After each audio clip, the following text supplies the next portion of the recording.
అసెంబ్లీకి హాజరు కాని 11 మంది వైసీపీ ఎమ్మెల్యేలు తక్షణమే రాజీనామా చేయాలని బుద్దా వెంకన్న డిమాండ్ చేశారు.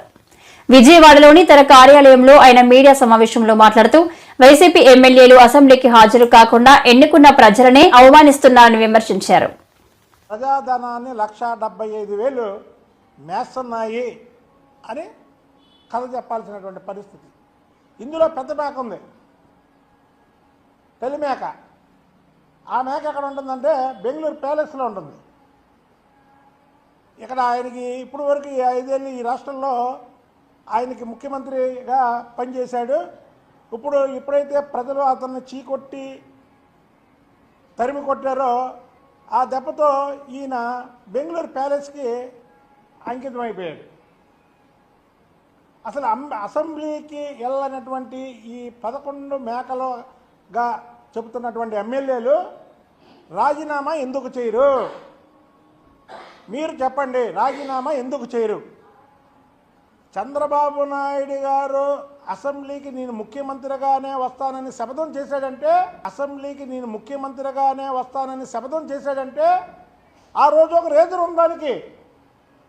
ఆ రోజు ఒక రీజన్ భువనేశ్వరి గారిని నానా మాటలు అనడమే కాకుండా అసెంబ్లీలో ఆయన్ని అవమానించి మాటలకి ఆయన తట్టుకోలేక ఆయన చెప్పినటువంటి విధానం, నేను ముఖ్యమంత్రిగానే మళ్ళీ ప్రజలు నన్ను ఆశీర్వదించి మీరు చేసింది తప్పు, నాది కరెక్ట్ అయితే ప్రజలు నన్ను ముఖ్యమంత్రిగా ఎన్నుకుంటారు, ముఖ్యమంత్రిగా నేను వస్తానని చెప్పాడు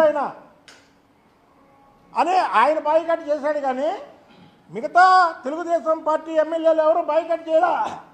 ఆ రోజు మిగతా ఎమ్మెల్యేలు కూడా చంద్రబాబు నాయుడు గారితో మేము కూడా బాయ్కాట్ చేస్తామండి, మిమ్మల్ని అవమానపరిచారు కాబట్టి అంటే చంద్రబాబు నాయుడు గారి ఎమ్మెల్యేలకి మీటింగ్లో కానీ ఒకటే మాట చెప్పాడు, ఏమనంటే వాళ్ళు నన్ను అవమానపరిచింది కాబట్టి నేను రాను, కానీ మిమ్మల్ని ప్రజలు ఎన్నుకున్నారు, నన్ను అవమానపరిచారు కాబట్టి నేను రాను ఆ సభకి, మీరు వెళ్ళండి అని చంద్రబాబు నాయుడు గారు అసెంబ్లీ జరిగిన రోజులు కూడా వాళ్ళని ప్రజా సమస్యల మీద ఎలా కలమెత్తాలి, ఏ సమస్య మీద పోరాడాలి, ఏ సమస్య మీద మాట్లాడాలి అని చెప్పి ఆయన ప్రతి ఒక్కరిని అసెంబ్లీకి హాజరయ్యేలా పంపించేవాళ్ళు.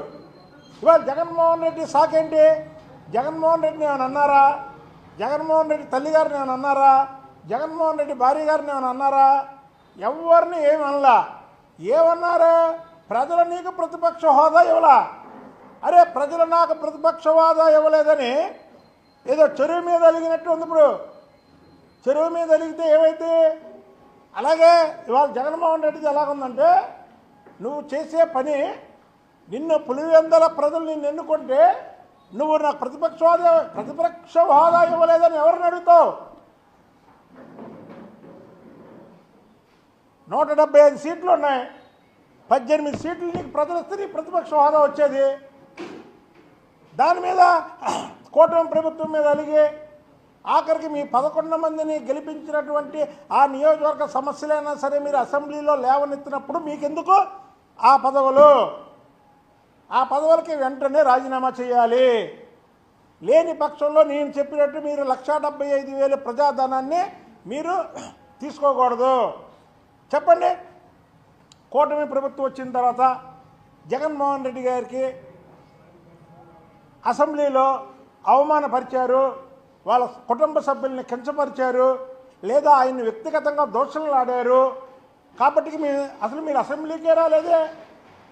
అసెంబ్లీకే రాకుండా మీరు ఎమ్మెల్యేలు అంటే ఎలాగా?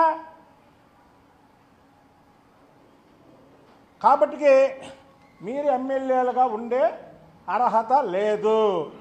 క్రీస్తు ఒకప్పుడు చాణక్య నీతి అంటారు, చాణక్య శబ్దం చేశాడు, ఆ శబ్దాన్ని నెరవేర్చుకున్నాడు. కొంతమంది తెలుసు, కొంతమంది తెలియదు. కానీ ఇప్పుడున్న ప్రజలకు చంద్రబాబు నాయుడు శబ్దం తెలుసు. చంద్రబాబు నాయుడు గారు శబ్దం చేసే అసెంబ్లీలో, నేను మళ్ళీ ప్రజలు నన్ను ఎన్నుకొని ముఖ్యమంత్రిగా ఎన్నుకుంటేనే నేను లోపలికి వస్తానన్నాడు. అది చూసి ప్రజలు భారతదేశంలో ఏ ప్రభుత్వానికి అసెంబ్లీలో ఇవ్వనంత మెజార్టీ ఇచ్చి దాదాపు 55% ప్రజలు ఎన్నుకున్నటువంటి ఈ కూటమి ప్రభుత్వం అది చంద్రబాబు నాయుడు దెబ్బ, అది చంద్రబాబు నాయుడు శపథం. ఆ రోజు ఏమన్నారు, మా జిల్లాకు చెందినటువంటి కొడాలి నాని వంశీ జగన్మోహన్ రెడ్డికి అటుపక్క ఒకరు ఇటుపక్క ఒకరు నుంచొని చంద్రబాబు నాయుడు గారిది మంగమ్మ శపథం అన్నాడు. చంద్రబాబు నాయుడు గారిది మంగమ్మ శపథం కాదు, చంద్రబాబు నాయుడు గారి శపథం. చాణక్య శపథం ఎలాగ చరిత్రలో నిలిచిపోయిందో చంద్రబాబు నాయుడు గారి శపథం తెలుగు ప్రజల చరిత్రలో నిలిచిపోయింది. అది చంద్రబాబు నాయుడు గారి శపథం. శబ్దం చేయగానే అయిపోయిందా? ఇప్పుడు రండి కొడాలి నాని వంశీని పెట్టి నువ్వు అటు ఇటు ఉండి జగన్మోహన్ రెడ్డి పక్కన ఉండి మీరు శబ్దాలు చేయండి, ఎవరిని పట్టించుకుంటారేమో మిమ్మల్ని. అసలు ఎక్కడ వంశీ, ఎక్కడ నాని, ఎక్కడ